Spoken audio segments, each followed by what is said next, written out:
he was all excited to come. I usually take him paddling with me when I have my canoe. I don't have my canoe. Don't have the canoe anymore. I have just a kayak, and Mario used to sit in the canoe with me, and, and he really wanted to go on the water, and now he's sad. Are you sad? You have to wait in the car? Okay, jump up. Jump up. There you go. Jump. Jump. Jump. Oh, there you go. Okay, Mom will be back. I'll be back. I'll be back. He's so cute. He's like, why do I get to stay? Here I am, trying to get back to some normalcy and sharing it with all of you. Look at how beautiful it is. You know, how fitting that my life is starting over. Okay, I've been paddling for a while. I thought I gotta paddle first, and then when I take a break, I'm gonna grab the camera and continue this conversation. Okay, isn't this pretty? You know, when I do these personal vlogs for you friends, there are some things that I do want to share, and obviously there are things that I'm never going to share because they're just between myself and my what do you call him, my ex-husband. So as a couple, there's the sanctity of that and the respect, the mutual respect as we go forward, because we both want to move on and we don't want to be looking back. I know I don't want to be looking back, but there is that element. This is such an unusual situation that I am on YouTube and people have shared in my life, and there are questions. Now, some of the questions are legitimate and some of the questions are just people are plain nosy, and you don't have a right to know. I don't care who you are, you don't have a right to know. You don't go to your neighbors, no matter how often you see them. You can see them weekly and you go to church with them or whatever. You don't have the right to know what's going on behind closed doors, right? You don't go up and knock on their door and say, well, now that you got divorced, it's time for you to tell us the whole story. Because, we thought this and we thought that, and what about that one day that he talked to you that way, and then you said this, and then you acted this way, and then he acted that way. What about that? No. So wrap your head around reality is what I'm saying. Wrap your head around reality. Just because you're on YouTube doesn't give anybody the right to know the ins and outs of what goes on behind closed doors. But I am going to share some things that I just want to clarify and give you a little bit broader picture of what my life was like after the accident and how God led me to this place. So one of the things I want to talk about is, this is really fitting because here I am, I'm out here kayaking, and last year I did a lot of vlogs. It was kind of a starry vlog, summer and fall, because I did do a lot of traveling. And I'm talking about this because there has been some assumptions that I was never on the homestead. I heard that, and if I would have stayed home, this was probably the cruelest comment I received from somebody. It was just cruel, and this is a person. Again, nobody's perfect.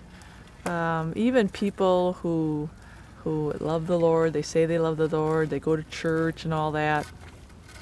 There's still people that have sharp tongues, and they don't think before they speak, and they allow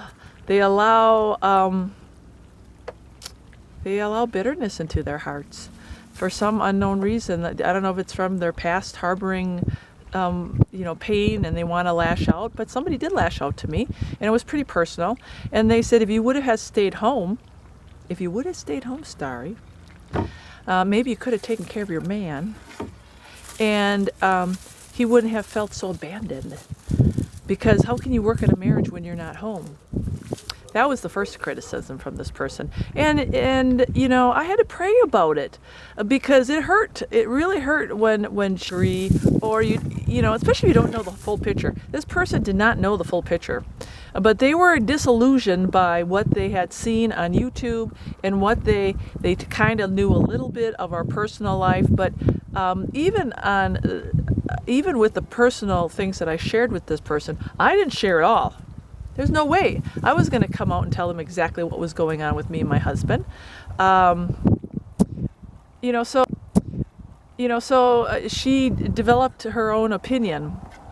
And when she saw me doing all these trips, well, that was the downfall of our marriage. If I would have stayed home and stopped going on all these trips, our marriage would have gotten better. Well, I'm here to set the record straight for all those inquiring minds. Last year, I actually, during the whole summer, I quit going to church for my husband because I really wanted things to work. Going to church was a sore spot for him. And I thought, you know what, this is going to be one last-ditch effort. So on Sundays, instead of going to church, we're going to go and we're going to enjoy the summer. We're going to go paddle together. That's our love. Me and my husband, throughout our whole life, we loved paddling, and we're very competitive. And paddling was what we really excelled at. So that's what I did. I gave up church and really started working on the marriage.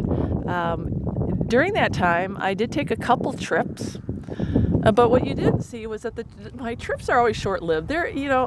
I'm gone for maybe 3 days on the homestead. Then I come back. I still work part-time as a nurse, so I got to come back to work. Work doesn't give me off for all these little fantasy trips. No, there's only so many nurses at our hospital.